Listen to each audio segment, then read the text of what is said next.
कबीर संगत साधु की नित प्रति कीजे जाए, दुर्मति दूर बहावसी देशी सुमति बताए। गुरु कबीर कहते हैं कि नित्य प्रति जाकर संतों की संगत करो, इससे तुम्हारी दुर्बुद्धि दूर हो जाएगी और संत सुबुद्धि बतला देंगे। कबीर संगति साधु की कभी न निष्फल जाए, जो पे बोवे भून के फूले फले अघाए।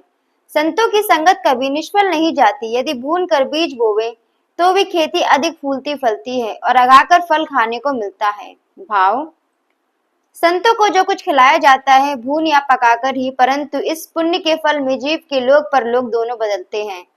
सेवा भक्ति दान रूपी खेती जो कभी निष्फल नहीं जाती, इसमें सूखा दाहा नहीं पड़ता। कबीर संगत साधु की जौ की भूसी खाए, खीर खाण भोजन मिले साकट संग न जाए।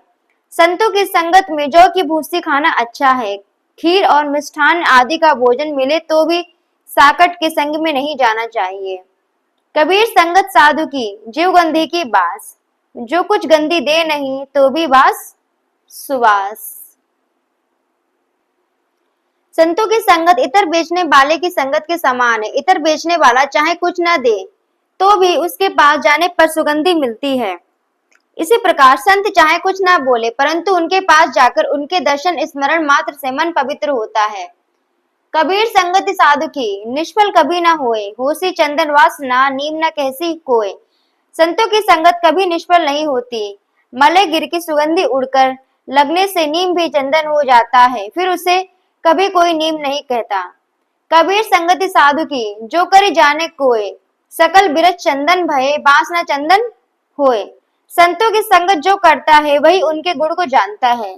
मलयागिरी की सुगंधी लगने से डाक पलास आदि संपूर्ण रसीले वृक्ष तो चंदन हो गए, परंतु बड़ा होने पर भी कठोर नीरस पोला होने के कारण बांस चंदन नहीं होता।